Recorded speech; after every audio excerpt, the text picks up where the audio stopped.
ઘટના સામે આવી છે। પાકિસ્તાનમાં તો ઇમરાન ખાન ઘેરાયા છે, આંતરરાષ્ટ્રીય સ્તરે પણ ઘેરાયા છે, ત્યારે લોકો આ ઘટનાને વધાવી રહ્યા છે। અમરેલીની જનતા પણ આ મામલે ખુશ છે।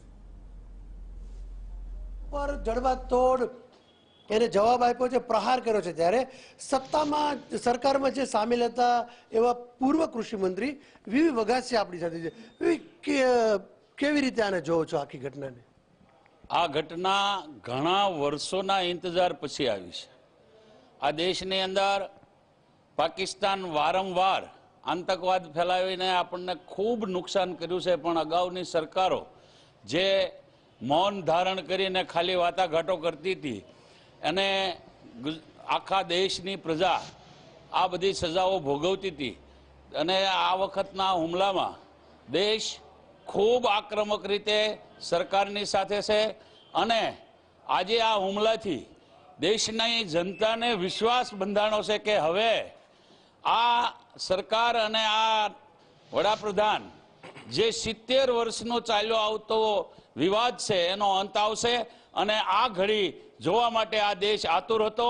અમે ખૂબ ખૂબ અભિનંદન આપીએ છીએ આ વડાપ્રધાનને કે હજી પણ જોરદાર હુમલા કરીને પાકિસ્તાન ખાલી કરાવવું જોઈએ। હજુ પણ વધુ જોરદાર હુમલા। હિરેનભાઈ, આનાથી સંતોષ થશે તમને? સંતોષ કરતા જ્યારે પુલવાની અંદર આતંકવાદી હુમલો થયો અને 42-44 જેટલા આપણા જે શહીદો થયા સૈનિકો, ત્યાર પછી આ દેશના પ્રધાનમંત્રી નરેન્દ્રભાઈ મોદીએ એવું કીધું હતું કે આતંકવાદીઓને આની ખૂબ મોટી કિંમત ચૂકવવી પડશે। આજે દેશની જનતા અને દેશ વિશ્વ આખું જોઈ રહ્યું છે કે દેશના પ્રધાનમંત્રી નરેન્દ્રભાઈ મોદી અને વાયુસેનાની જે શક્તિ છે એના હિસાબે આતંકવાદીઓના કેમ્પ ઉપર હુમલો કરી અને એમને નેસ્ત નાબૂદ કરવામાં આવ્યા છે। આ દેશની જનતા નરેન્દ્રભાઈ મોદી અને વાયુસેનાને ખૂબ ખૂબ અભિનંદન પાઠવે। તમને હજી વધુ કાર્યવાહી થવી જોઈએ? इसे कहते हैं 56 का सीना।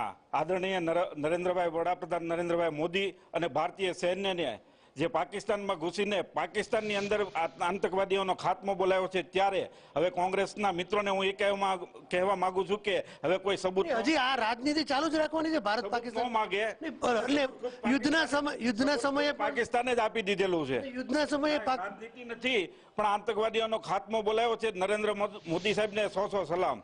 યુદ્ધના સમયે પણ રાજનીતિની તો વાતો આવી જ જાય છે, કારણ કે આપણા જે 24 કલાક જે કામ ચાલી રહ્યું છે ભાજપ કોંગ્રેસ, યુદ્ધના સમયે રાજનીતિ થવી જોઈએ કે પાકિસ્તાનને વધુ સબક શીખવવાનો સમય છે? યુદ્ધના સમયે રાજનીતિ ન થવી જોઈએ, અને પાકિસ્તાનને અત્યારે તો જે સબક એ પાશેરમાં પહેલી પૂણી છે। ખરેખર તો પાકિસ્તાનમાંથી નહીં પણ વિશ્વમાંથી ત્રાસવાદ નાબૂદ થવો જોઈએ, અને એ લોકોને વિશ્વાસ છે, કારણ કે મોદી છે તો મુમકિન છે। પ્રથમ વખત ભારત સરકારે આક્રમક રૂખ લીધું છે। તમામ લોકો ઈચ્છે છે કે આ માત્ર ટ્રેલર છે, હજી પૂરું પિક્ચર બાકી છે। પાકિસ્તાનનો સંપૂર્ણ નાશ, જો હિન્દુસ્તાનને સુખેથી રહેવું હશે તો ત્યાંના તમામ આતંકવાદીઓનો સફાયો કરવો જરૂરી છે। મહેન્દ્ર બગડા, TV9